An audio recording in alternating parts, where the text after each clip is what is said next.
उसमें क्वेश्चंस हैं उसके, ठीक है। हुए सॉल्व किए थे या नहीं किए? हो रहे हैं सॉल्व। हाइड्रोफॉर्माइलेशन वो अटेम्प्ट किया था, वो भी हो रहे हैं।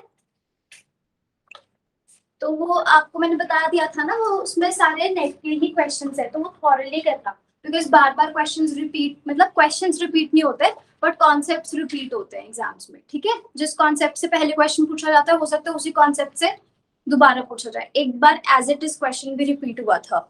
लास्ट एग्जाम में क्वेश्चन आया था इलेक्ट्रोनेगेटिविटी का, that electronegativity is proportional to effective nuclear charge and inversely proportional to square of radius of the atom, ठीक है। तो ये देखना 2001 पता नहीं 2011 या 12 में कभी एक क्वेश्चन आया था, and again it was repeated as it is, same question as it is, options भी चेंज नहीं किए थे, और जो ऑप्शन नहीं था वही ऑप्शन नहीं, जो ऑप्शन भी। तो अच्छे से थॉरली, ठीक है। मतलब जो असाइनमेंट्स में CSIR के क्वेश्चंस है वो तो लर्न ही हो जाने चाहिए, ठीक है, ऐसे करना।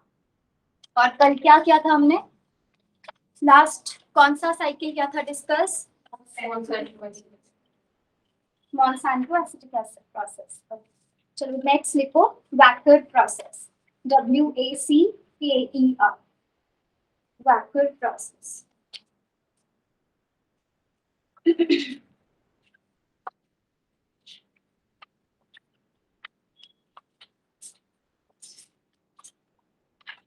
Write down Wacker process.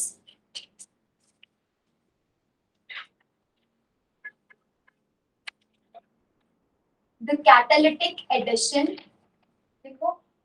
the catalytic addition of molecular oxygen, the catalytic addition of molecular oxygen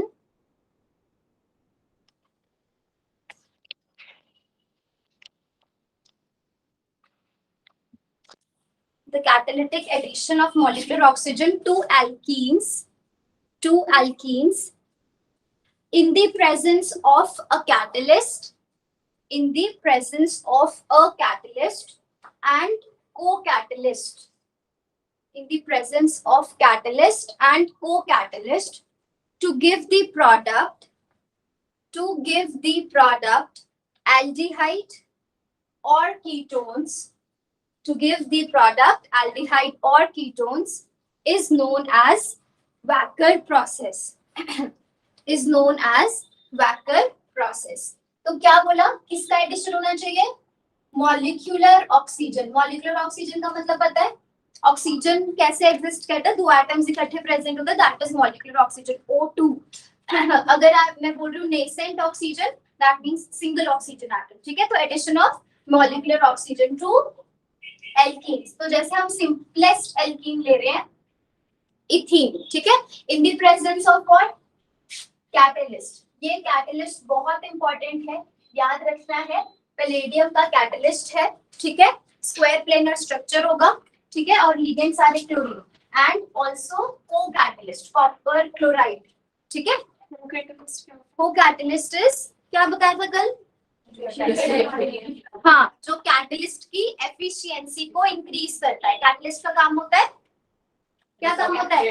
rate of reaction को इंक्रीज करना, तो वो कैटलिस्ट उसकी हेल्प करता है, ठीक है, और ज्यादा बढ़ाएगा रेट ऑफ रिएक्शन को। Both co-catalyst and catalyst should be regenerated at the end of the reaction. Product क्या बनता है इस रिएक्शन में, क्या लिखवाया? एल्डिहाइड्स और कीटोन्स। तो यहाँ पे हमारे पास क्या बनेगा, यू हैव, देखो यहाँ पे हमारे पास इस कार्बन पे भी दो हाइड्रोजन है, इस कार्बन पे भी दो हाइड्रोजन है। आपने क्या करना है, सिंपली यहाँ से एक हाइड्रोजन माइग्रेट करके इस कार्बन पे लगा दो, क्या बन जाएगा?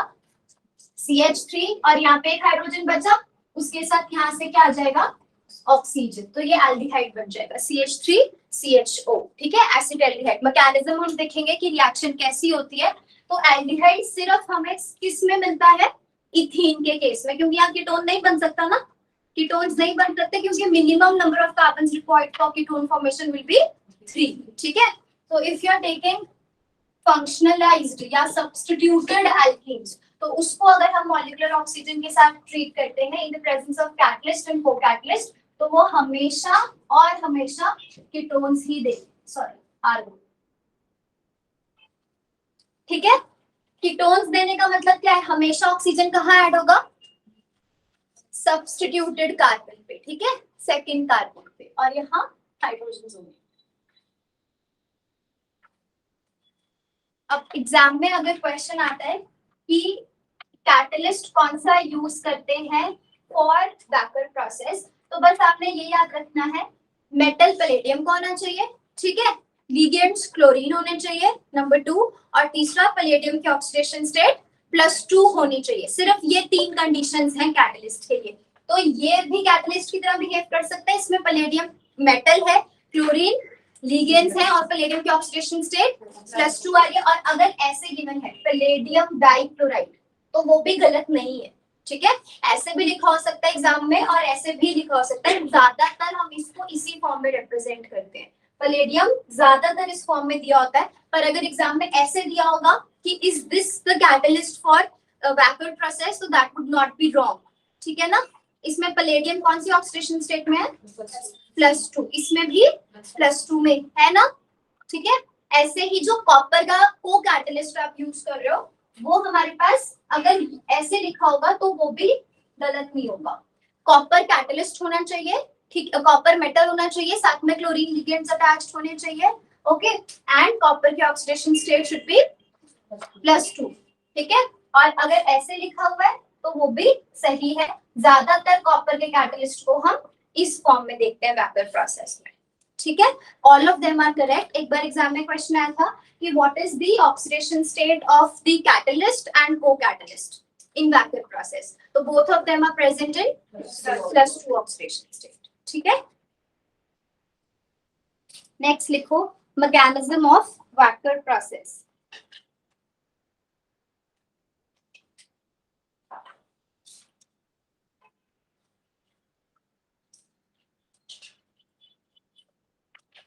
इसका हम साइकिल ड्रॉ नहीं करेंगे, ठीक है, इसका मैकेनिज्म हम इक्वेशंस की फॉर्म में रखेंगे, ठीक है।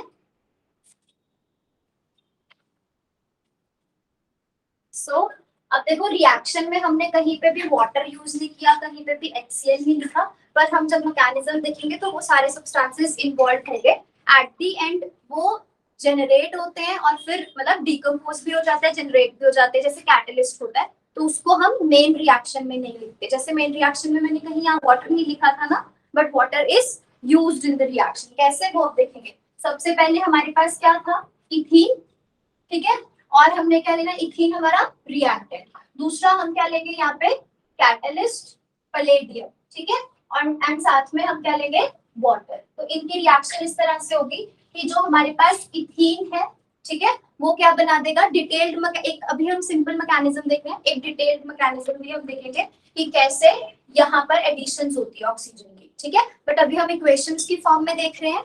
तो यहाँ पे हमारे पास इथीन से प्रोडक्ट बन जाएगा एसिटाल्डिहाइड, ठीक है। जो पैलेडियम था उसकी क्या हो जाएगी, पैलेडियम की ऑक्सीडेशन स्टेट +2 है, ठीक है, इसकी रिडक्शन हो जाएगी, it will be converted into palladium in 0 oxidation state. ये बहुत इंपॉर्टेंट है कि रिएक्शन में पैलेडियम की क्या होती है, ऑक्सीडेशन या रिडक्शन। तो पैलेडियम +2 से 0 ऑक्सीडेशन स्टेट में कन्वर्ट होता है, ठीक है। साथ में हमें क्या मिलते हैं, 2 मॉलिक्यूल्स HCl, ठीक है, एंड 2 क्लोराइड आयंस। ये पता लग रहा है कैसे बने, बैलेंस है, रिएक्शन चेक करो, कितने रिएक्टेंट साइड में कितने क्लोरीन थे, 4 क्लोरीन एटम्स, हाइड्रोजन कितने थे, 2 हाइड्रोजन एटम्स। तो ये 2 हाइड्रोजन यहाँ से क्लोरीन को एक्सट्रैक्ट करेंगे, 2 molecules of HCl will be formed, बाकी कितने क्लोरीन बचे, 2 क्लोरीन एटम्स, 2 क्लोराइड आयंस को हमने वहां पे एज इट इज रख दिए। उसके बाद पैलेडियम एज इट इज आएगा 0 ऑक्सीडेशन स्टेट में, एक ऑक्सीजन कहाँ ट्रांसफर हो गया, एसिटाल्डिहाइड में, ठीक है, और उसमें हाइड्रोजन जितने थे वो अभी भी उतने ही है, यहाँ 4 थे ना टोटल, और अभी भी यहाँ पे टोटल कितने हैं, 4। तो ये 2 हाइड्रोजन कहाँ से आए, वाटर से, ठीक है। तो this is the first reaction. अब इसमें हमारे पास क्या होता है, पैलेडियम की फर्स्ट रिएक्शन में पैलेडियम की रिडक्शन होती है। तो मुझे बताओ ऑक्सीडेशन किसकी हो रही है,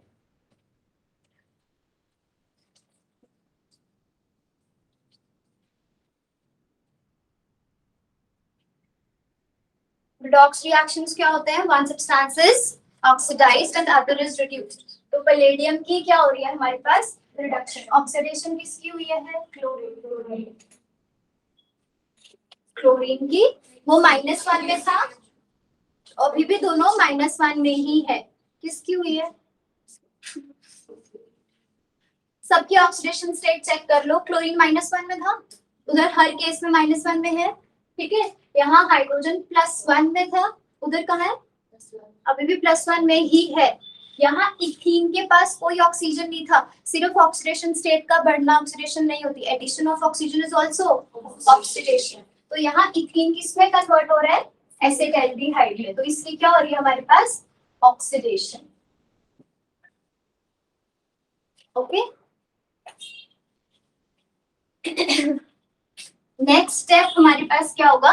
regeneration of the catalyst. Okay, तो कैटलिस्ट में हमारे पास पैलेडियम अभी हमें 0 ऑक्सीडेशन स्टेट में मिला, ठीक है। को कैटलिस्ट क्या है हमारे पास? कॉपर डाइक्लोराइड, ठीक है। तो copper dichloride with the help of these 2 chloride ions, ये 2 क्लोरीन एटम्स कहां से है? जो वहां पे इवॉल्व हुए थे, वही 2 क्लोराइड आयंस यहाँ पे लिखे थे, ठीक है। को कैटलिस्ट हम रिएक्शन में यूज करते हैं, ये दोनों मिलके क्या कर देंगे? इसकी रीजनरेशन कर देंगे। क्या मिल जाएगा? Palladium Cl4 2 negative. तो जो हमारा कैटलिस्ट था वो रीजनरेट हो गया। और क्या मिलेगा हमें यहाँ पे? यहाँ पे ना 2 मॉलिक्यूल्स यूज होंगे, ठीक है। 2 मॉलिक्यूल्स यूज होंगे। क्या बचा हमारे पास? प्लस CuCl ट्वाइस, ठीक है। बैलेंस देखो हो रही है। कितने क्लोरीन एटम्स हैं? 6। अभी भी कितने हैं वहां पे? 6। तो बेसिकली जो को कैटलिस्ट है उसने क्या कर दी? कैटलिस्ट की रीजनरेशन। और हमें क्या मिल गया? कॉपर इन +1 ऑक्सीडेशन स्टेट। अब देखो किसकी रिडक्शन और किसकी ऑक्सीडेशन हो रही है, इसी पे क्वेश्चंस आते हैं एग्जाम में। पैलेडियम 0 से पैलेडियम किसमें कन्वर्ट हो रहा है? +2 ऑक्सीडेशन स्टेट में। तो पैलेडियम की ऑक्सीडेशन हो रही है और रिडक्शन किसकी हुई? कॉपर +2 से +1 में कन्वर्ट हो रहा है। तो इसकी क्या हो जाएगी? Reduction. Okay,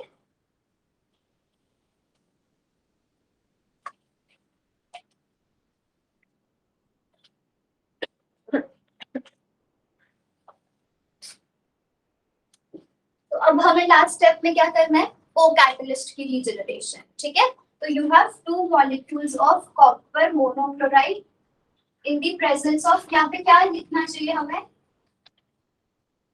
any guesses? Main reaction में कोई चीज लिखी थी जो अभी तक यहाँ यूज नहीं किया है?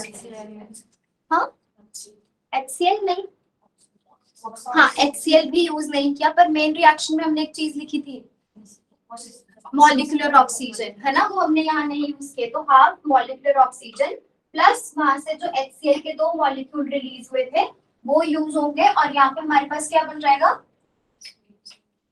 हाँ, हमारा कैटलिस्ट रीजनरेट हो जाएगा। 2 molecules of copper dichloride along with this water is formed, ठीक है। अब यहाँ पे देखो ओवरऑल रिएक्शन क्या हो रही है हमारे पास? जो आपकी मेन रिएक्शन है वही ओवरऑल रिएक्शन है। वाटर रिएक्शन में यूज हुआ, 1 मोल यूज हुआ, तो 1 मोल बन भी गया यहाँ पे, तो ये कैंसिल आउट हो जाएगा, ठीक है। उसके बाद यहाँ पे हमारे पास क्या है? वहां क्लोरीन प्रोड्यूस हुए, HCl प्रोड्यूस हुआ, यहाँ पे क्लोरीन यूज हो गया, यहाँ पे HCl यूज हो गया, है ना। तो यहाँ पे सिर्फ एक चीज यूज हो रही है ओवरऑल अगर देखा जाए। कैटलिस्ट भी क्या है? प्रोड्यूस हुआ, अगेन यूज्ड भी हो गया, है ना, इसकी कंजम्पशन भी हो गई। तो ओवरऑल क्या एक चीज है जो यूज हो रही है रिएक्शन में? That is only molecular oxygen, ठीक है। तो और बाकी रिएक्शंस जो हमारे और यूज्ड जैसे HCl, Cl negative water, that we do not write in the main reaction, neither as reactant nor as products, ठीक है।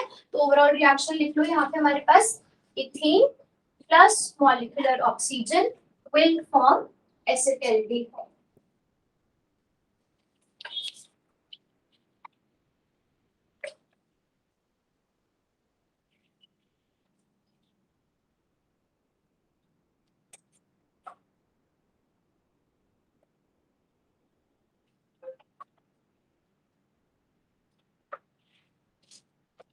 अब यहाँ पे हम क्या लिखेंगे?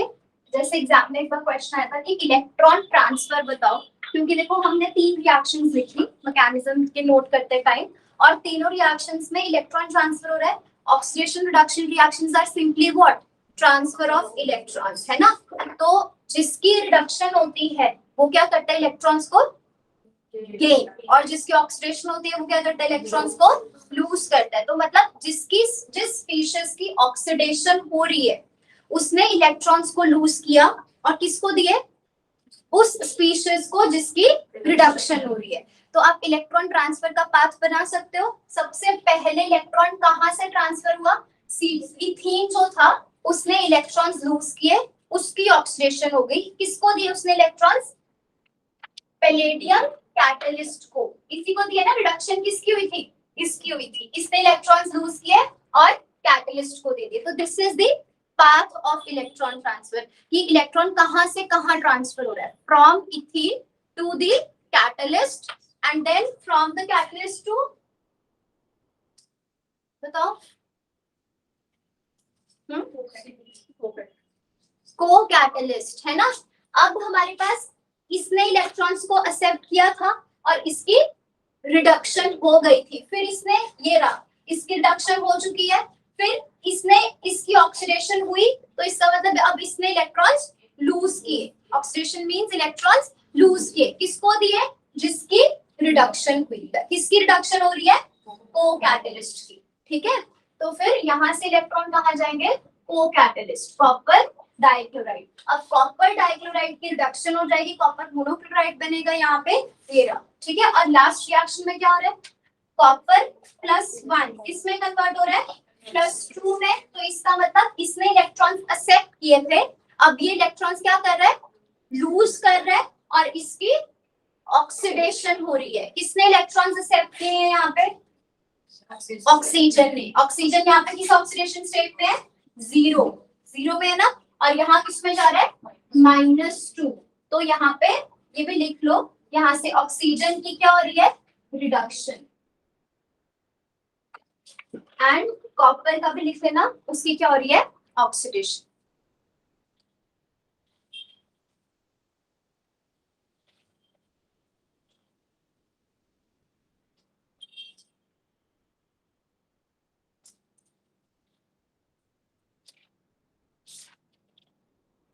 तो लास्ट सिंक ऑफ इलेक्ट्रॉन्स क्या बनेगा, सिंक का मतलब क्या होगा, जहां पे लास्ट में एंड में इलेक्ट्रॉन्स गए। कहाँ गए लास्ट में इलेक्ट्रॉन्स, ऑक्सीजन। तो फाइनली क्या हुआ, को-कैटलिस्ट ने इलेक्ट्रॉन्स लूज किए, और किसने गेन किए थे इलेक्ट्रॉन्स, ऑक्सीजन। तो last sink of oxygen is molecular oxygen. This was also one question I think asked, what is the last sink of electrons, okay. So this is the path of electron transfer.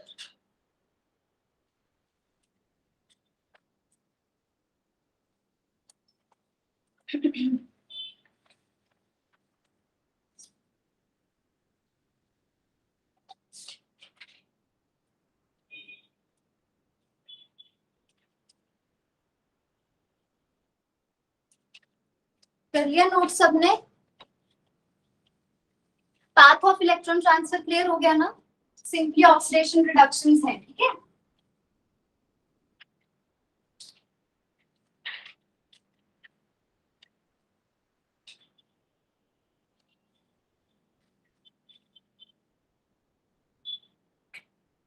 चलो next लिखो, possible mechanism.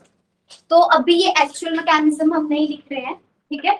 Scientists ने जो पहले mechanism सोचा था, predict किया था, ये वो मैकेनिज्म है, ठीक है। Write down the possible mechanism. See you have alkene, alkene के ऊपर हमें क्या ऐड करना था, मॉलिक्यूलर ऑक्सीजन, ठीक है।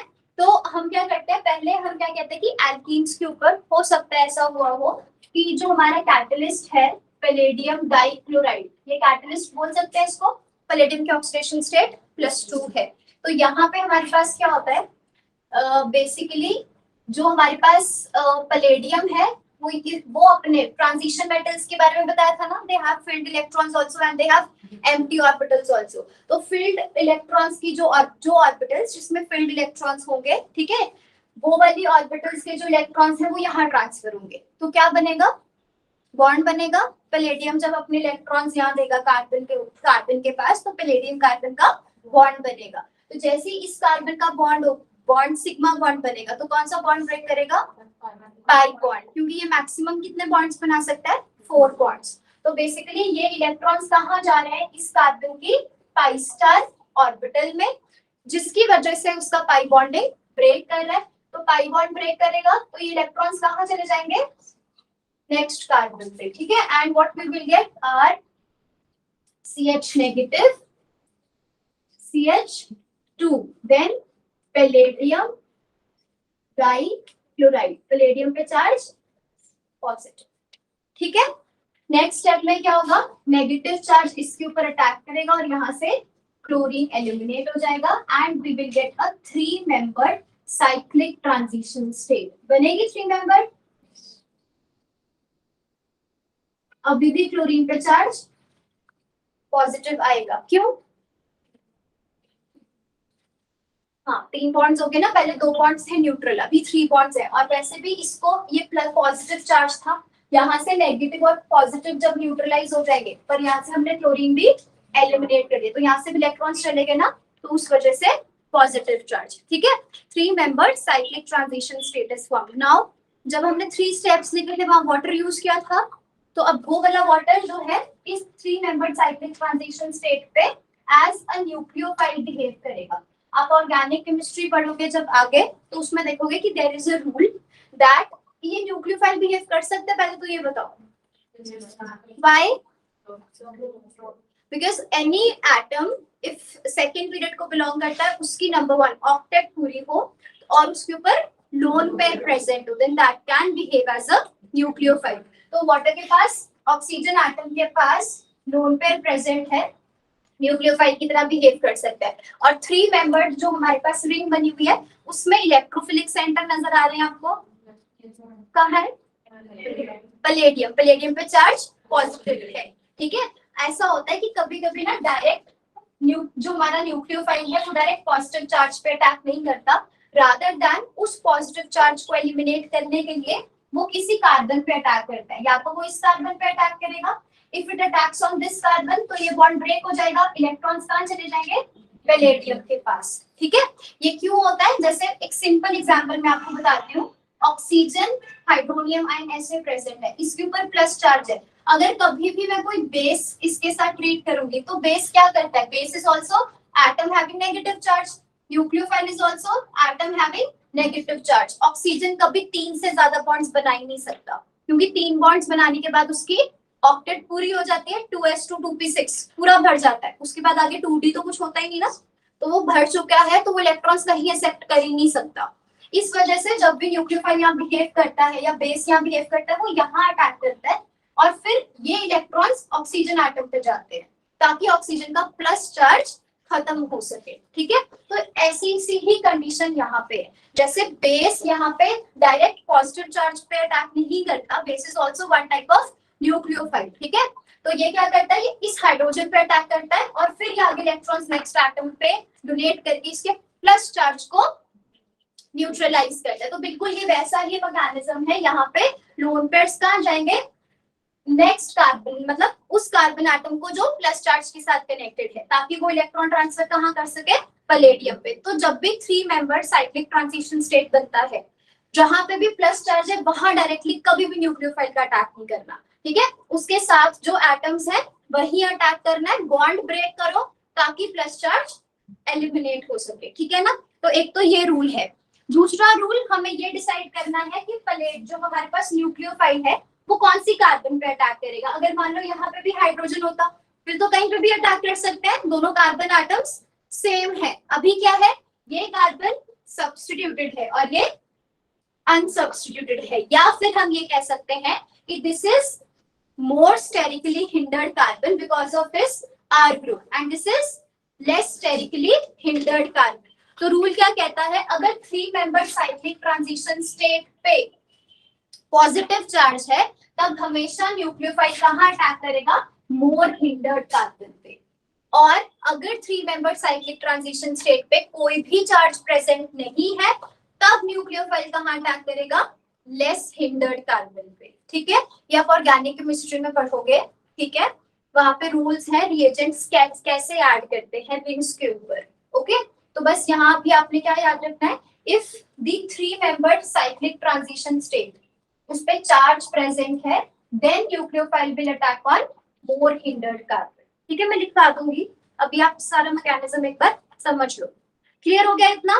तो हमारा न्यूक्लियोफाइल कहाँ अटैक करेगा, इस कार्बन एटम पे अटैक करेगा, क्या बन जाएगा हमारे पास, you get R C H, यहाँ OH2 positive charge and here will you get CH2 palladium chloride, ठीक है। अब इसका प्लस चार्ज न्यूट्रलाइज, इसमें हम क्या कर सकते हैं, H पॉजिटिव को एलिमिनेट करके OH न्यूट्रलाइज, तो ऐसे देखें तो कुछ गलत तो नहीं होगा, ठीक है। अब लास्ट स्टेप में हमारे पास क्या होगा, ये हमारे पास है OH। देखो क्या यहाँ पे बीटा एलिमिनेशन पॉसिबल है, क्या बीटा हाइड्राइड एलिमिनेशन पॉसिबल है यहाँ, हो सकती है, बीटा कार्बन है यहाँ, this is alpha, this is beta, right, we have a beta carbon, right. Beta carbon पे हमारे पास बीटा हाइड्रोजन भी है, हमें नहीं पता वो सिन है या एंटी, बट इतना पता है सिस्टम कैसा है, ओपन सिस्टम है, ओपन सिस्टम में रोटेशंस पॉसिबल होती है, राइट। तो अगर वो एंटी भी हुआ तो भी रोटेशन करने के बाद वो सिन पे आ जाएगा, ठीक है। कभी कभी ऐसे भी हो सकता है आपको एग्जाम में ये एंटी में ड्रॉ करके दिया हो और फिर वो पूछे कि क्या बीटा एलिमिनेशन पॉसिबल है, तो तब ना नहीं करनी, ठीक है। क्यों नहीं करनी, क्योंकि वो अपने आप रोटेट कर जाते हैं सिस्टम, ठीक है। थोड़ी सी भी एनर्जी रूम टेम्परेचर पे भी वहां पे बार बार रोटेशंस होती रहती है, syn gets converted into anti, okay. So you just have to rotate the molecule, make hydrogen syn towards the metal और फिर प्रोडक्ट बना देना, ठीक है। पर रिंग वाले सिस्टम में ये सब पॉसिबल नहीं होगा। Now here you will get next step क्या होगा, बीटा हाइड्राइड एलिमिनेशन। तो यहां से हमारे पास क्या बनेगा, R C O H double bond CH2। Last step क्या होगी, सिंपली टॉटोमराइजेशन, ठीक है। यहां से टॉटोमराइजेशन पता है ना, क्या होगा, यहाँ से ये बॉन्ड इधर शिफ्ट होगा, डबल बॉन्ड बन जाएगा, इसका पाई बॉन्ड ब्रेक करके यहाँ पे नेगेटिव चार्ज, लास्ट में हाइड्रोजन कहाँ अटैच हो जाएगा, CH3 ग्रुप के साथ, and we get the final product which is RCOCH3। कर लो बेटा, क्लियर है ना मैकेनिज्म सबको?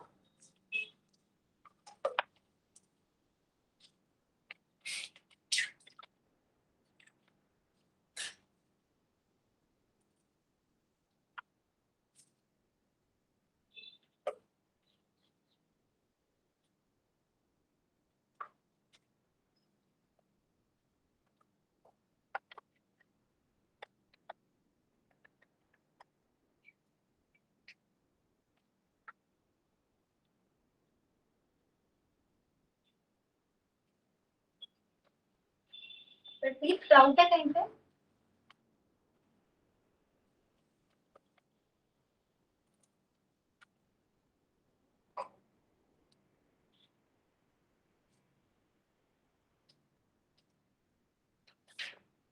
जिन स्टूडेंट्स ने नोट कर लिया, आप लिखो कि इंस्टेड ऑफ वाटर, आपने दोबारा से मैकेनिज्म ड्रॉ करना है, बस यहाँ पे वाटर की जगह मिथेनॉल यूज करो, ठीक है। वाटर की जगह मिथेनॉल यूज करो और प्रोडक्ट बनाओ, क्या प्रोडक्ट बनना चाहिए, if instead of water methanol is used in the reaction, what is the possible product, या what is the product formed.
देखो यहाँ तक तो जब आप ये सारा ड्रॉ कर दिया सबने, everybody see if you are doing the question with methanol ना, तो यहाँ ये फर्स्ट स्टेप था ना आपका, ये चेंज नहीं होने वाला, ठीक है। उसके बाद यहाँ पे कोई चेंजेस नहीं आएंगे। अब यहाँ पे मिथेनॉल आप ऐड करोगे तो आपको चेक करना है कि न्यूक्लियोफाइल क्या होगा उस केस में। जैसे यहाँ पे न्यूक्लियोफाइल क्या था, हाइड्रोक्साइड अटैच किया, तो वहां पे क्या होगा, हाँ OCH3 मिथॉक्साइड ना, OCH3 नेगेटिव। तो बस क्या होगा लास्ट स्टेप में यहाँ पे OCH3 अटैच हो जाएगा, है ना। और जब आप यहाँ पे OCH3 अटैच करोगे तो क्या आगे रिएक्शन पॉसिबल है, क्या आगे कोई रिएक्शन पॉसिबल है, मतलब यहाँ पे OCH3 बीटा एलिमिनेशन तो हो जाएगी, है ना, बीटा एलिमिनेशन हो जाएगी, ये प्रोडक्ट बन जाएगा। इसके बाद टॉटोमराइजेशन तो नहीं हो सकती, टॉटोमराइजेशन इज विद हाइड्रोजन, तो ये आपका लास्ट प्रोडक्ट बन जाएगा। बस इसमें यहाँ पे हाइड्रोजन की जगह क्या आएगा, CH3, ठीक है।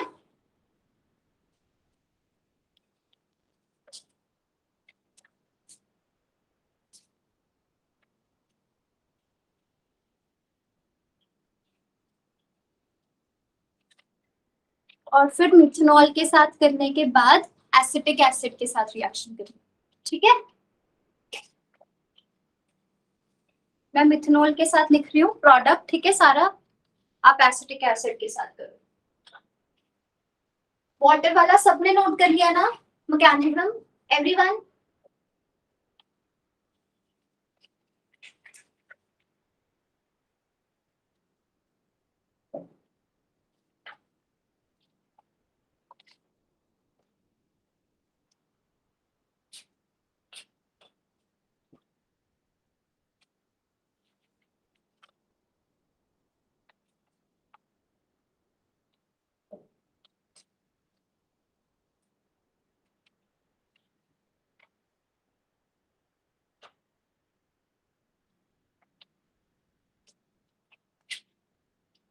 देखो ये हो जाएगा मिथेनॉल के केस में फाइनल प्रोडक्ट, बना लिया सबने।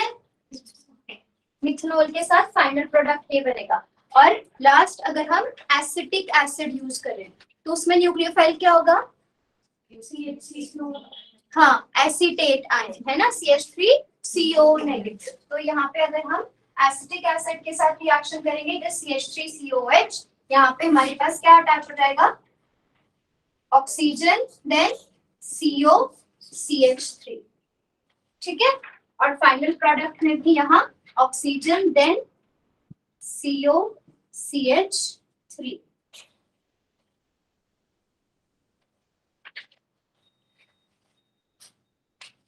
So for several years it was believed that this would have been the mechanism, ठीक है।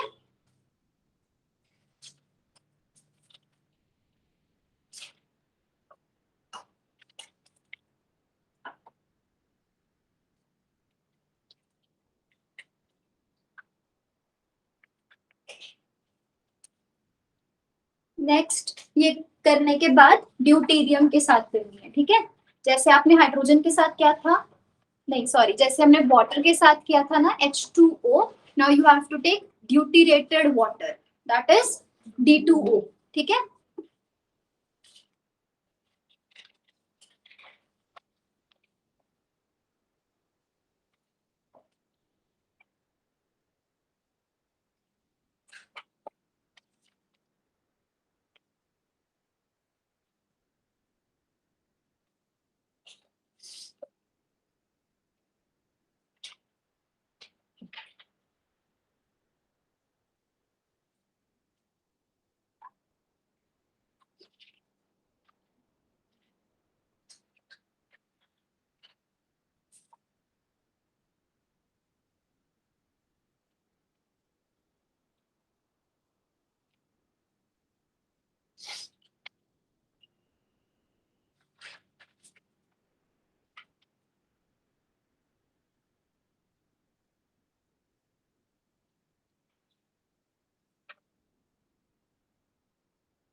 कर लिया ड्रॉ ड्यूटेरियम के साथ, तो ऑटोमराइजेशन होगी उस केस में। Why no? हाइड्रोजन का आइसोटोपी है ड्यूटेरियम, तो उसके साथ क्यों नहीं हो सकती? तो ऑटोमराइजेशन अगर हाइड्रोजन के साथ हो सकती है, आइसोटोप्स क्या होते हैं?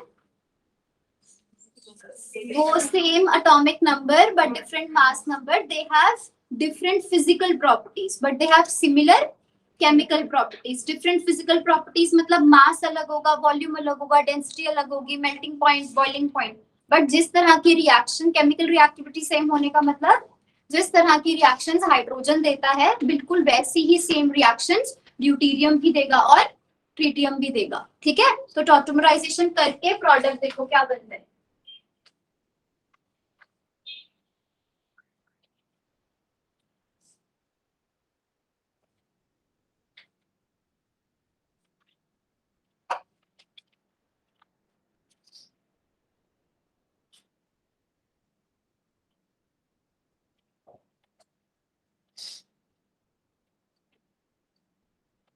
ये होगा। ठीक है, तो ऑटोमराइजेशन हो जाएगी तो हमारे पास प्रोडक्ट क्या बनेगा यहाँ पे? R C double bond O then CH2 deuterium. ठीक है, but then it was observed कि एट द एंड जो हमारे पास प्रोडक्ट बनता है हम एक्सपेक्ट क्या करते हैं कि उसमें ड्यूटेरियम प्रेजेंट हो। ठीक है, but then it was found कि जो हमारा फाइनल प्रोडक्ट होता है उसमें कोई भी ड्यूटेरियम इनकॉर्पोरेटेड नहीं था। ठीक है, मतलब ड्यूटेरियम प्रेजेंट नहीं था हमारे पास फाइनल प्रोडक्ट में, तो इसका मतलब टॉटोमराइजेशन नहीं हुआ होगा। कुछ ऐसा मैकेनिज्म हुआ है जिससे यहाँ पे ड्यूटेरियम एलिमिनेट हो गया, मतलब हमारे पास फाइनल प्रोडक्ट ये नहीं था। इस साइन का मतलब बता दिया था ना मैंने आपको, reaction does not proceed in this reaction, in spite of this हमें प्रोडक्ट मिलता है CH3, मतलब कोई ड्यूटेरियम नहीं है, हर जगह हाइड्रोजन प्रेजेंट है। ठीक है, तो इसको ध्यान रखते हुए जो हमारे पास साइंटिस्ट थे उन्होंने एक्चुअल मैकेनिज्म जो प्रिडिक्ट किया था उसमें हमारे पास क्या होता है, नेक्स्ट स्टेप, यहाँ से टॉटोमराइजेशन नहीं होती, नेक्स्ट स्टेप हमारे पास क्या होती है, कार्बोमेटाइलेशन। अभी देखो आपने लास्ट स्टेप टॉटोमराइजेशन से पिछला स्टेप क्या किया है, बीटा हाइड्राइड एलिमिनेशन किया, उसमें आपने वहां पे आपका मेटल कौन सा था, पैलेडियम क्लोराइड। तो अब बेसिकली क्या होता है, उस पैलेडियम मेटल के साथ ये एल्कीन है, ठीक है, और हमारे पास मेटल है, तो क्या हो जाएगी हमारे पास कार्बोमेटाइलेशन रिएक्शन होगी। कार्बोमेटाइलेशन से क्या होगा, अब अच्छा बीटा हाइड्राइड एलिमिनेशन के बाद पैलेडियम के साथ एक तो पहले से क्लोरीन प्रेजेंट था, जब आपने बीटा हाइड्राइड एलिमिनेशन किया तो वो हाइड्रोजन हाइड्राइड एज हाइड्राइड कहाँ माइग्रेट किया, पैलेडियम पे। तो मतलब इसके बाद इसका मतलब क्या था, हमारे पास पैलेडियम के साथ क्लोरीन तो ऑलरेडी प्रेजेंट था। आफ्टर बीटा हाइड्राइड एलिमिनेशन जो हाइड्रोजन है that gets attached with palladium, तो हमें क्या मिल गया, पैलेडियम और मेटल का हाइड्रोजन के साथ बॉन्ड। दूसरी चीज क्या मिल गई हमें यहाँ पे, एल्कीन मिल गई। तो अब हमारे पास नेक्स्ट स्टेप क्या हो सकता है, कार्बोमेटाइलेशन। अब ध्यान क्या रखना है, जो जब आपने बीटा एलिमिनेशन किया तो पैलेडियम इन दोनों में से कौन कौन सी कार्बन के साथ अटैच था, CH2 वाली कार्बन के साथ अटैच था। अब कार्बोमेटाइलेशन में क्या होता है, यहाँ से हमारे पास क्या करना है, हमें सिंपली इस बॉन्ड को ब्रेक करना है और एक कार्बन के साथ हाइड्रोजन अटैच करना है और दूसरे कार्बन के साथ पैलेडियम अटैच करना है, यही होती है कार्बोमेटाइलेशन। तो अब हमें इस चीज का ध्यान रखना है कि अगर मैं पैलेडियम इसी कार्बन के साथ अटैच कर दूंगी तो क्या होगा, रिएक्शन बैकवर्ड डायरेक्शन में प्रोसीड कर जाएगी, बट हमें वहां नहीं जाना, हमें आगे बढ़नी है रिएक्शन। ठीक है, तो उसके लिए क्या होगा हमारे पास, what we have to do is hydrogen इस कार्बन पे जाएगा एंड पैलेडियम दूसरे कार्बन पे जाएगा, तो प्रोडक्ट क्या बनेगा, RC। Here you get palladium chloride है ना, और यहाँ पे हमारे पास ड्यूटेरियम प्रेजेंट है। अभी ड्रॉ मत करना, ठीक है, पहले देख लो यहाँ पे क्या होगा, CH3। ठीक है, अब मैं इसको यहाँ ड्रॉ कर रही हूँ, ठीक है, इधर ऐसे कर सकते हैं ना, हो सकता है ऐसे, सेम ही बात है हमारे पास यहाँ पे। अब देखो यहाँ पे फिर से क्या होगी, बीटा हाइड्राइड एलिमिनेशन, बस हाइड्रोजन नहीं है ड्यूटेरियम है उसकी जगह। This is your alpha position, then you have beta position. Beta position पे क्या है, हाइड्रोजन की जगह बस ड्यूटेरियम, तो यहाँ से क्या होगा बीटा हाइड्राइड एलिमिनेशन। ये पैलेडियम पे जाएगा और यहाँ से डबल बॉन्ड इधर आ जाएगा, तो बन गया हमारा फाइनल प्रोडक्ट। बीटा कार्ब मतलब बीटा पोजीशन होनी चाहिए। अभी तक जितने एग्जांपल्स हमने की थी वहां पे हमेशा बीटा पोजीशन पे कार्बन के साथ हाइड्रोजन था, बट वो है तो बीटा पोजीशन ही ना, ठीक है। तो ठीक है, अभी तक हम यही बोलते हैं बीटा कार्बन, बट बेसिकली यहाँ पे ऑक्सीजन का हाइड्रोजन होता नहीं, अगर यहाँ पे ऑक्सीजन की जगह कार्बन होता तो भी हो सकती थी। ऑक्सीजन पे अगर ऑक्सीजन की जगह अगर हाइड्रोजन के साथ हाइड्रोजन होता, हाँ तो भी हो सकती थी, ठीक है। बीटा हाइड्राइड एलिमिनेशन मींस कि बीटा पोजीशन पे हाइड्रोजन प्रेजेंट है, वहां से हाइड्राइड एलिमिनेट हो रहा है। तो चाहे वहां पे हाइड्रोजन की जगह ड्यूटेरियम हो तो भी हो सकता है, और चाहे बीटा पोजीशन पे कार्बन की जगह कोई और एटम प्रेजेंट हो, ठीक है, तो भी हो सकते हैं। But it requires beta position, it requires beta hydrogen, ठीक है। बीटा हाइड्रोजन तभी होगा अगर बीटा पोजीशन पे कोई एटम होगा, ठीक है। क्लियर हो गया। तो रिएक्शन में टॉटोमराइजेशन नहीं होती, पहले ये देखा गया था कि टॉटोमराइजेशन होती है, ठीक है। बट क्या होता है एक्शन मैकेनिज्म में, carbometalation and then after that again beta elimination.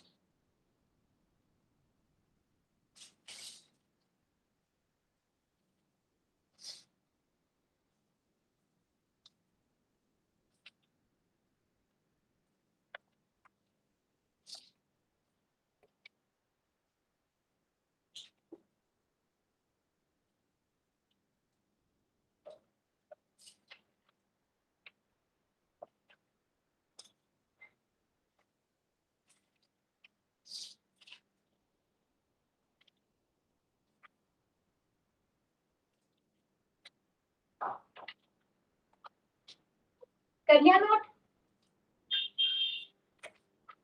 Next लिखो order of oxidation of alkenes, order of oxidation of alkenes.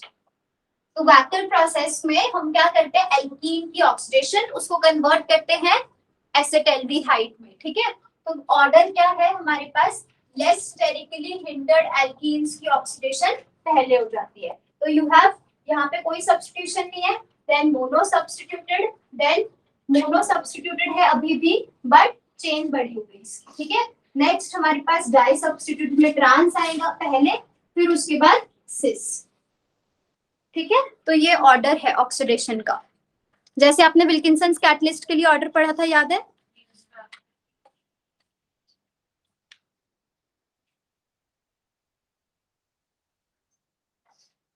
विल्किंसंस catalyst में हमने इथीन किया था ऑर्डर में, यस और नो, चेक करो एक बार। Ethene is called as the catalytic inhibitor of the Wilkinson's catalyst, है ना। तो उसके साथ रिएक्शन नहीं हो सकती, बट यहाँ पे इथीन की भी ऑक्सीडेशन पॉसिबल है।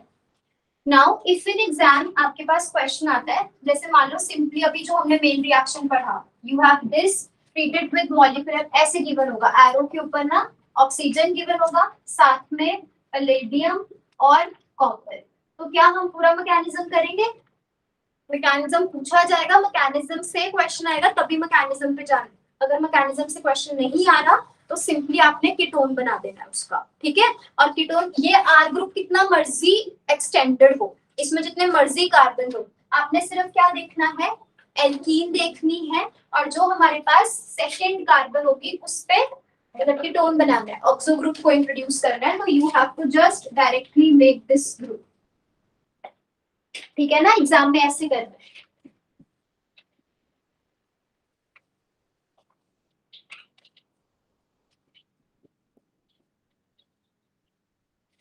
एलडीए क्या होता है, सुना है, क्या होता है एलडीए, हाँ, लिथियम डाई आइसोप्रोपाइल अमाइड, है ना, it is a very bulky base. तो ये रिएक्शन करो,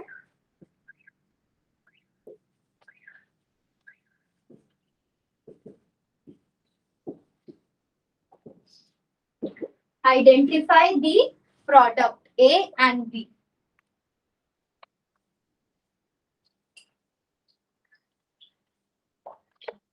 स्टीरियोकेमिस्ट्री के बाद कौन सा चैप्टर स्टार्ट किया, जीओसी के बाद फोटो का फोटो के बाद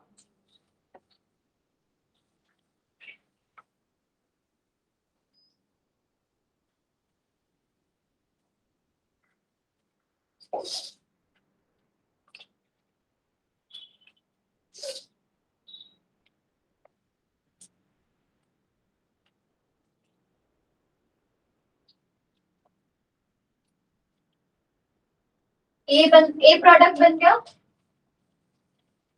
एलडीए पता है सबको क्या होता है ना। बेस का क्या काम होता है, प्रोटॉन की एक्सट्रैक्शन करना। तो यहाँ पे प्रोटॉन्स हैं, काफी सारे प्रोटॉन्स हैं। कितने?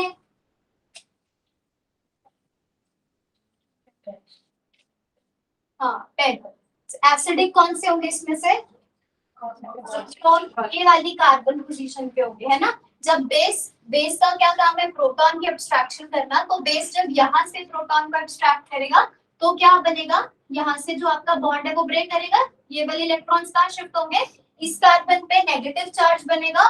और अगर ये क्या बन रहा है, हमारा कॉन्जुगेट बेस बन रहा है ना। और अगर ये स्टेबल कॉन्जुगेट बेस है तो यहाँ पे क्या होगा, ये वाला प्रोटॉन जो है वो ज्यादा एसिडिक होगा। तो ये स्टेबल कॉन्जुगेट बेस है। व्हाई? Because of conjugation. ठीक है, ये नेगेटिव चार्ज कहाँ जा रहा है, डीलोकलाइजेशन में। जब ये डीलोकलाइजेशन में जाएगा तो क्या हो जाएगा, यहाँ पे हमारे पास डबल बॉन्ड और यहाँ पे ऑक्सीजन पे नेगेटिव चार्ज। ठीक है, नेक्स्ट रिएक्शन कुछ और गिवन है यहाँ पे बेस के बाद। यहाँ पे क्या लग रहा है आपको, वहां पे नेगेटिव चार्ज डीलोकलाइजेशन में जाएगा, ऊपर गया, फिर से इट कम्स बैक। ठीक है, again what will happen, finally negative charge इसी कार्बन पोजीशन पे आएगा। अब क्या होगा, रिएक्शन में आपको क्या गिवन है, इस तरह से रिएक्टेंट गिवन है। यहाँ पे लिविंग ग्रुप नजर आ रहा है, कहाँ है, इस कार्बन के साथ ब्रोमीन अटैच्ड है, which is a good leaving group. और ये नेगेटिव चार्ज कैसे बिहेव करेगा, एज अ न्यूक्लियोफाइल। तो ये नेगेटिव चार्ज हमारे पास इस कार्बन इलेक्ट्रोफिलिक सेंटर पे अटैक करेगा और यहाँ से bromine as leaving group eliminate करेगा। नेक्स्ट हमारे पास क्या बन जाएगा, यहाँ पे एल्कीन बन जाएंगे, है ना। कितने कार्बन है, 1 2 3। ठीक है, डबल बॉन्ड इधर, यही है ना, 1 2 3। क्लियर हो गया। बस लास्ट स्टेप तो पता ही आपको क्या करना है उसमें। तो this is your product A, right. Last reaction कौन सा है, वैकर प्रोसेस। सिंपली क्या करोगे, यहाँ पे डबल बॉन्ड दिख रहा है आपको, कौन सी थर्ड पे आएगा ऑक्सीजन या सेकंड पे, सेकंड। कीटोन बनाना है यहाँ पे, है ना।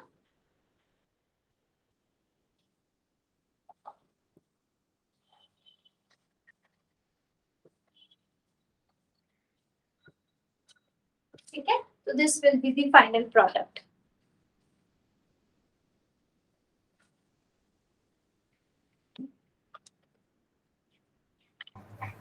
मैम हाँ जी, मैम इसमें आपने ऑर्डर में कोई भी साइक्लिक कंपाउंड नहीं लिखवाया जैसे हमने पिछली बार किया था। तो जैसे अगर साइक्लोहेक्सीन होगा तो वो नहीं करेगा रिएक्शन?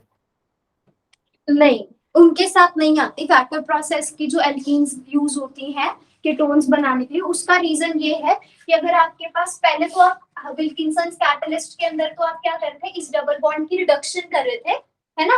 और यहाँ पे हमारे पास हाइड्रोजन्स ऐड हो रहे थे। ठीक है, बट अब क्या होगा, अगर हम डबल बॉन्ड साइक्लिक एल्कीन्स लेते हैं तो हमारे पास कीटोन बनते हैं ये। ठीक है, और ये इतने स्टेबल नहीं होते। क्यों नहीं स्टेबल होते, क्योंकि ये हाइब्रिडाइजेशन हमारे पास क्या है, sp2।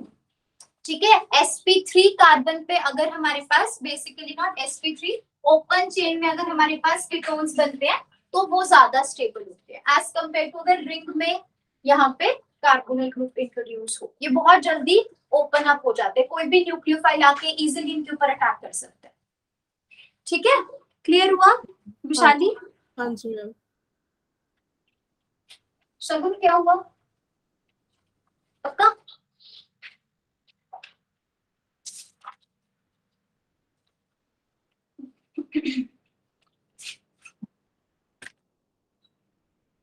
अच्छा, आपको एल्डोल कंडेंसेशन आती है सबको?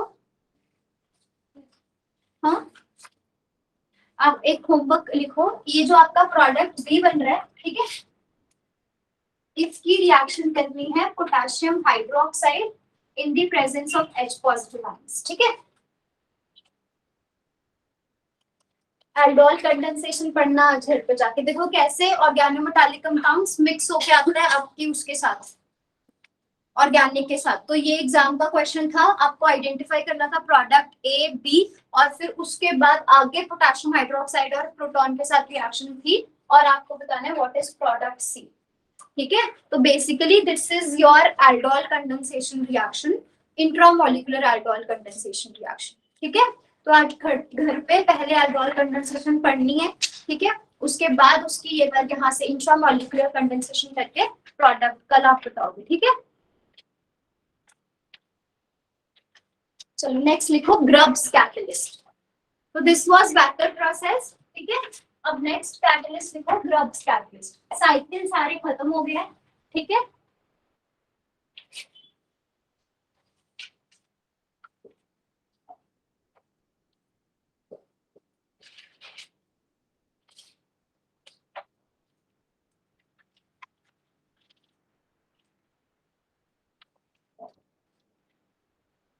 इससे पहले एक और कैटलिस्ट किया था, क्राफ्टली कैटलिस्ट।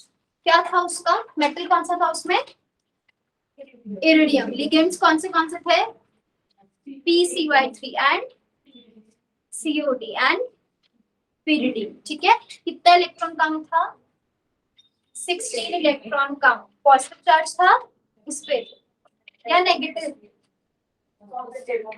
टेट्राफ्लोरोबोरेट अटैच था उसके साथ, ठीक है।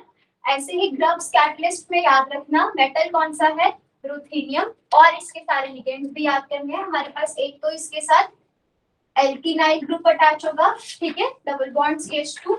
नेक्स्ट 2 PCY3 लिगेंड्स अटैच्ड होंगे एंड 2 क्लोरीन लिगेंड्स अटैच्ड होंगे, ठीक है। तो एग्जाम में कभी कभी नाम नहीं लिखा होता ग्रब्स कैटलिस्ट, वो एरो के ऊपर इसको लिखते हैं, ठीक है।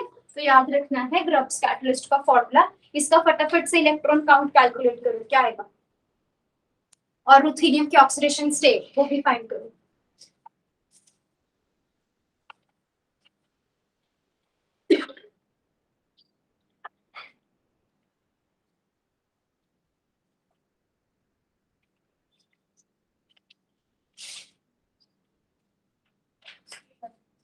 सिक्सटीन इलेक्ट्रॉन काउंट, राइट, और ऑक्सीडेशन स्टेट प्लस आपका ये न्यूट्रल है, +4। रुथेनियम के ऑक्सीडेशन स्टेट +4 है, ये न्यूट्रल नहीं है। एल्कीन का डबल बॉन्ड ऐसे नहीं अटैच किया मैंने, ये रुथेनियम और ये होता है न्यूट्रल, है ना। पर अगर रुथेनियम के साथ डबल बॉन्ड CH2 हो तो हेटेरोलिटिक क्लीवेज, फॉर्मल चार्ज इसका क्या होता है, -2, -1, -1। Ruthenium is in +4 oxidation state, ठीक है। फंक्शन लिखो इसको, इसका Grubbs catalyst is used for olefin metathesis reaction. Grubbs catalyst is used for olefin metathesis reaction.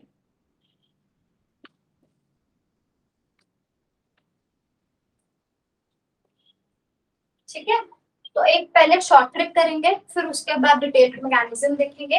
तो जैसे ओलेफिन मेटाथीसिस पे अगर कभी भी क्वेश्चन आता है, ग्रब्स कैटलिस्ट कभी भी गिवन होगा, तो सबसे पहले तो ये चेक करना, जैसे मान लो यहाँ पे लिखा हुआ है ग्रब्स, ठीक है, कभी कभी ग्रब्स लिखा होगा या फिर दे देंगे, ठीक है। तो जब भी ग्रब्स कैटलिस्ट होगा तो आपने रिएक्टेंट साइड पे सबसे पहले तो चेक करना है कि क्या 2 एल्कीन्स प्रेजेंट है, एक एल्कीन नहीं चाहिए, minimum 2 alkenes are required, okay. 2 से ज्यादा हो सकते हैं और हमेशा इवन नंबर में ही होगी, या तो 2 होगी, 4 होगी, 6 हो, ठीक है ना।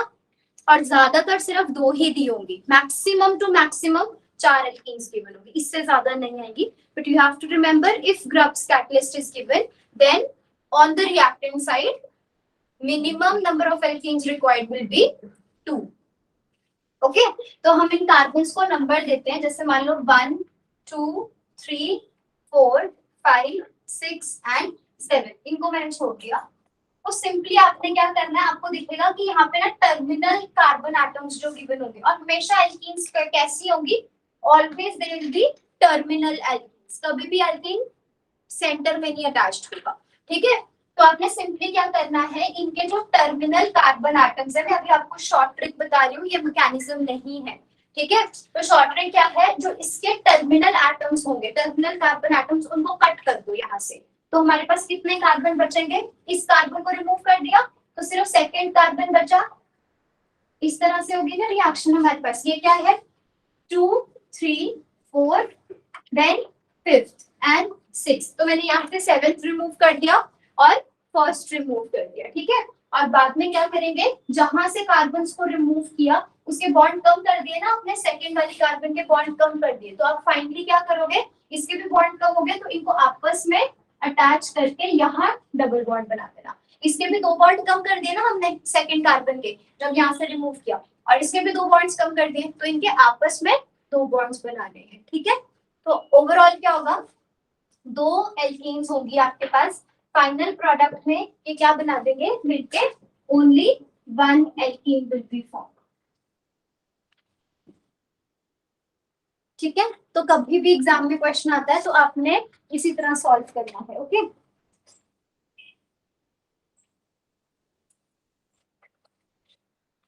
तब कर दूं,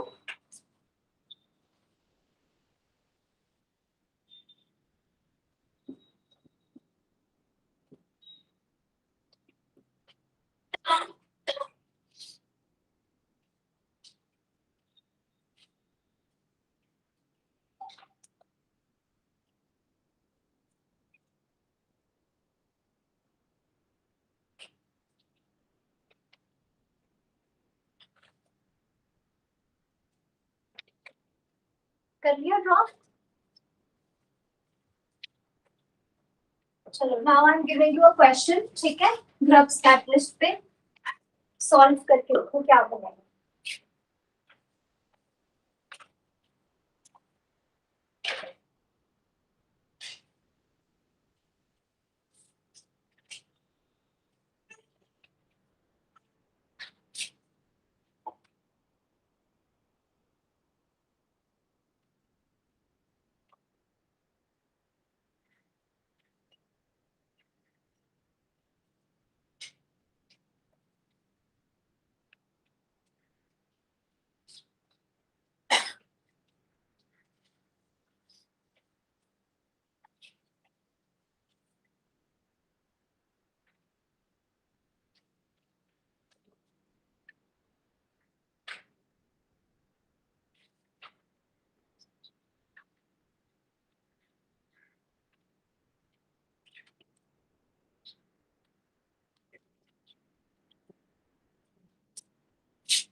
हिंट दे रही हूँ रिएक्शन में, 6 membered rings are always more stable as compared to 7 8 और 9 मेंबर्ड रिंग्स, ठीक है। अब सॉल्व हो जाना चाहिए।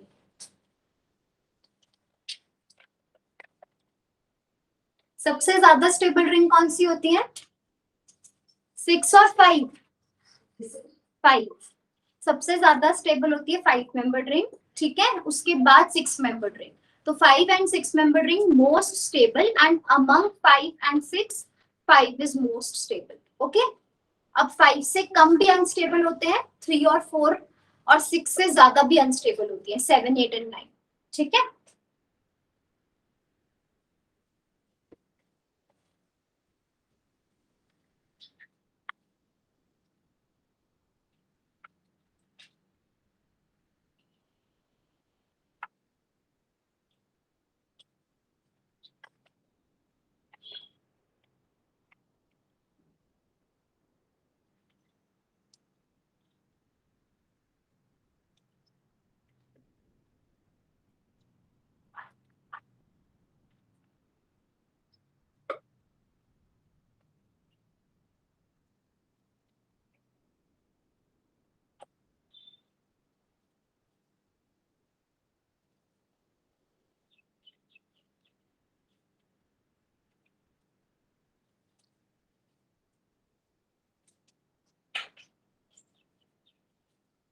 क्या था ग्रुप्स कैटलिस्ट का काम?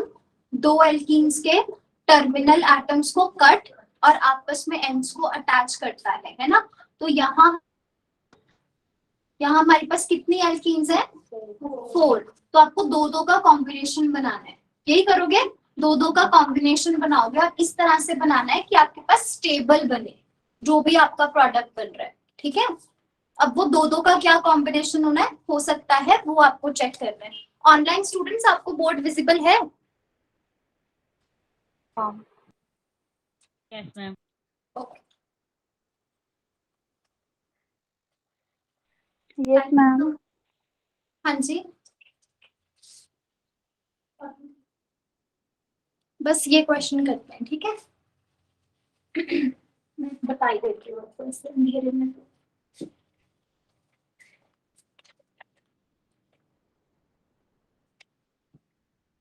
क्या क्या कॉम्बिनेशन सोच सकते हैं हम?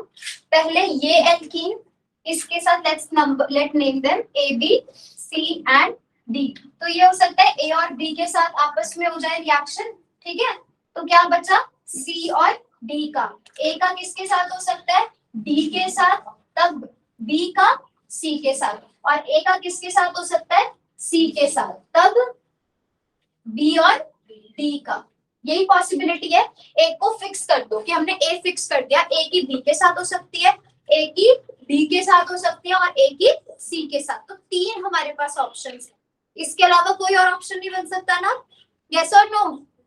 तो यहाँ पे पहले हम चेक करते हैं ए विद बी। तो अगर मैं ए और बी का मेटाथीसिस करती हूँ तो मेटाथीसिस का क्या रूल है? टर्मिनल के कार्बन्स को कट कर दो, पूरा स्ट्रक्चर ड्रॉ करने की जरूरत नहीं है, इसको कट, इसको कट। क्या बचा हमारे पास? ये स्ट्रक्चर बच गया छोटा सा, बाकी तो सारा ऊपर ही रहेगा, अभी उसको हम नहीं कर रहे। फिर इनके कार्बन्स को आपस में कनेक्ट करके यहाँ डबल बॉन्ड। तो कितने मेंबर रिंग बनी? 3 मेंबर रिंग। तो ये ऑप्शन कर सकते हैं इंक्लूड या नहीं? नहीं हो सकता। तो फिर यहाँ पे मेटाथीसिस, मतलब इन दोनों की आपस में मेटाथीसिस पॉसिबल नहीं हो सकती। क्या ऑप्शन बचा हमारे पास? ए विद डी या ए विद सी। तो एक बार हम पहले ये करके देखते हैं, ए with C. A with C करके देखते हैं। तो हमारे पास, या ए विद डी कर लो, चलो पहले, नहीं यहाँ पे क्या था? है ना? तो ए विद डी कर लेते हैं यहाँ से ऐसे। तो देखो, अब उसमें अगर हम इन दोनों की कर रहे हैं तो कौन से कार्बन एटम्स कट कर देंगे? ये कार्बन एटम्स कट कर दिए, इसका बॉन्ड इसके साथ, तो रिंग कितने मेंबर बनेगी? 1 2 3 4 5 and 6 member ring is stable. तो ये ऑप्शन हम आगे कंसिडर कर सकते हैं। अगर मैं इसकी और इसकी मेटाथीसिस करूंगी तो फिर क्या बचा? इसकी और इसकी मेटाथीसिस होगी, तो उसमें देख लेते हैं कितने मेंबर रिंग बन रही है। इसको कट कर देंगे और इसको भी कट कर देंगे। कौन से कार्बन बचे? ये 2 कार्बन बचे, 1 2 3 4 5 एंड 6। अगेन 6 मेंबर, तो 6 with 6 member ring option is stable. फिर भी हम आगे एक बार इसको भी चेक कर देते हैं। वैसे इससे ना सेम ही बनेगा, 6 ही बनेंगे दोबारा से, क्योंकि ये दोनों सेम है, इन स्ट्रक्चर्स में ना कोई डिफरेंस नहीं है। तो अगर आप चाहे इसका, इस वाली चेन को इसके साथ कनेक्ट कर दो या इस चेन को इसके साथ कनेक्ट कर दो, वो सेम ही बनेगा, क्योंकि 2 के बाद ना ये वाला स्ट्रक्चर भी सेम आ जाता है, इस सेकंड कार्बन के बाद ये वाला स्ट्रक्चर भी सेम आ जाता है। या तो यहाँ पे एक और लेंथ होती चेन तो डिफरेंस बनता। तो आप किसी भी कॉम्बिनेशन से चल सकते हो। 6 विद 6 मेंबर रिंग्स बनेगी हमारे पास, ठीक है? तो प्रोडक्ट बनाओ, क्या बनेगा? स्पाइरो कंपाउंड बन रहा है, स्पाइरो कंपाउंड बनेगा। कैसे बन जाएगा हमारे पास? यहाँ से 6 मेंबर रिंग और इधर भी 6 मेंबर रिंग, ये बन रहा है। और यहाँ इस पोजीशन पे नाइट्रोजन CO CF3।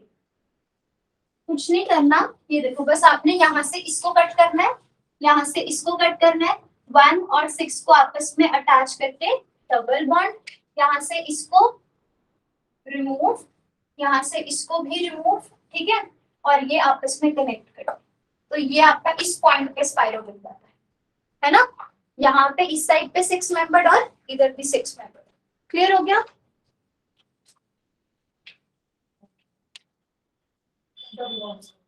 हाँ, डबल बॉन्ड्स कहाँ पे बन रहे हैं? इनकी पोजीशन इस साइड पे बन रहे हैं आपके, इस तरह से, यही बन रहा है।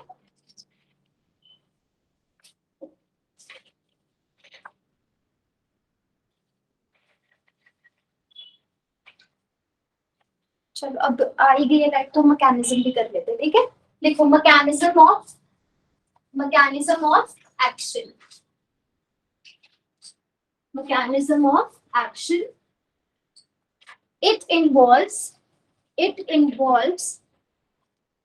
intramolecular, नहीं, it involves not intramolecular, it involves 2+2 cycloaddition. आता है 2+2 cycloaddition करना, फोटो केमिस्ट्री में पढ़ा होगा, yes or no? Yes, ma'am. तो हमारे पास ये थी, जैसे हमने अभी सिंपल एग्जांपल जो लिया था इस तरह का लिया था कि यहाँ हमारे पास एल्कीन है और एक एल्कीन यहाँ पे है।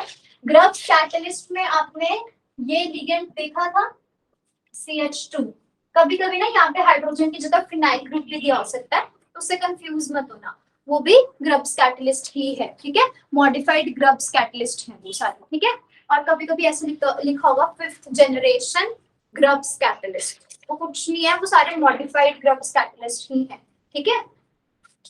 तो first what will happen, this is your basically catalyst, है ना। तो ये डबल बॉन्ड है, यहाँ पे भी डबल बॉन्ड है, यहाँ पे क्या हो जाएगी 2+2 साइक्लोएडिशन रिएक्शन। तो इसको यहाँ लिखने की बजाय मैं यही ड्रॉ कर रही हूँ, that you have ruthenium here and CH2। 2+2 कैसे होगी, ये इधर अटैक करेगा और ये इधर, 4 मेंबर्ड साइक्लिक ट्रांजिशन स्टेट बनेगी, है ना। तो यहाँ पे हमारे पास वी गेट ये alkene, this will remain unaffected, यहाँ रुथेनियम CH2 और ये रिंग बन जाए। यहाँ तक समझ आ गया सबको, 2+2 साइक्लोएडिशन करना आता है सबको। अब नेक्स्ट में क्या होगा, this was ring closing 2+2 cycloaddition, ठीक है, रिंग बन रही है ना इससे। नेक्स्ट हमारे पास क्या होगी, रिंग ओपनिंग 2+2 साइक्लोएडिशन।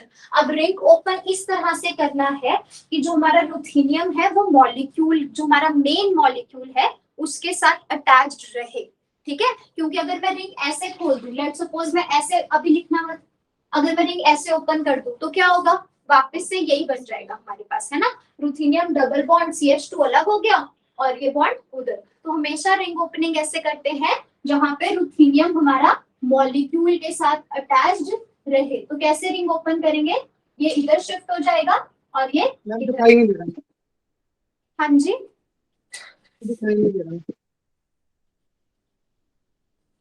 ठीक है। तो रिंग ओपनिंग इस तरह से करनी है कि डबल बॉन्ड यहाँ बने, रुथेनियम के साथ मॉलिक्यूल अटैच रहे। तो फाइनल बनाओ, क्या प्रोडक्ट बन जाएगा, यहाँ पे डबल बॉन्ड रुथेनियम और यहाँ double bond CH2। Next again there will be 2+2 cycloaddition. पहले क्या था, 2+2 रिंग क्लोजिंग साइक्लोएडिशन, फिर ring opening, again ring closing. अब जब दोबारा से रिंग क्लोज करेंगे तो कैसे करेंगे, ये पाई इलेक्ट्रॉन्स यहाँ शिफ्ट और ये पाई इलेक्ट्रॉन्स इस रुथेनियम पे शिफ्ट। कितनी रिंग बन रही है, 1 2 3 4 एंड 5 मेंबर रिंग, ठीक है। तो यहाँ हमारे पास इस तरह से एक तो 5 मेंबर रिंग बन जाएगी और उसके बाद वहां पे क्या है, 5 मेंबर रिंग के बाद यहाँ पे 4 मेंबर रिंग, ये तो ये वाली 5 मेंबर रिंग होगी ना, और ये क्या है 4 मेंबर रिंग। तो यहाँ ruthenium and here we get 4 member ring, ठीक है। तो फाइनली क्या होगा last step, again ring opening, ठीक है। रिंग ओपनिंग कैसे होगी, पहले रिंग ओपनिंग कैसे की, रुथेनियम मॉलिक्यूल के साथ अटैच्ड रहे। अब रिंग ओपनिंग कैसे करेंगे कि रुथेनियम निकल जाए मॉलिक्यूल से। तो ये बॉन्ड इधर और ये इधर, हमें क्या मिल जाएगा, जो हमारा फाइनल प्रोडक्ट है, ठीक है। कैटलिस्ट रीजनरेट भी हो गया रिएक्शन।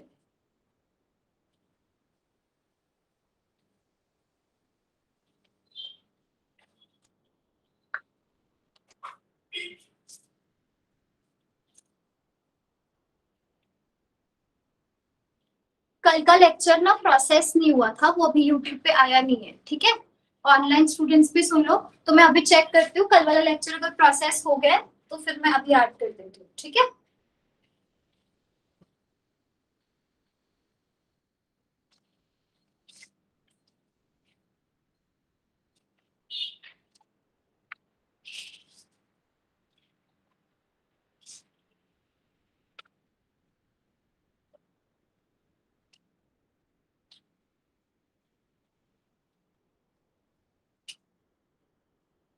होमवर्क क्या है आपका? ठीक है, याद रखना इंडोर कंडेंसेशन घर से करके लेके आना। डाउट्स हैं? डाउट्स ऑनलाइन स्टूडेंट्स में डाउट है किसी को? चलो I am ending the class, okay? आप सबने नोट कर लिया ना?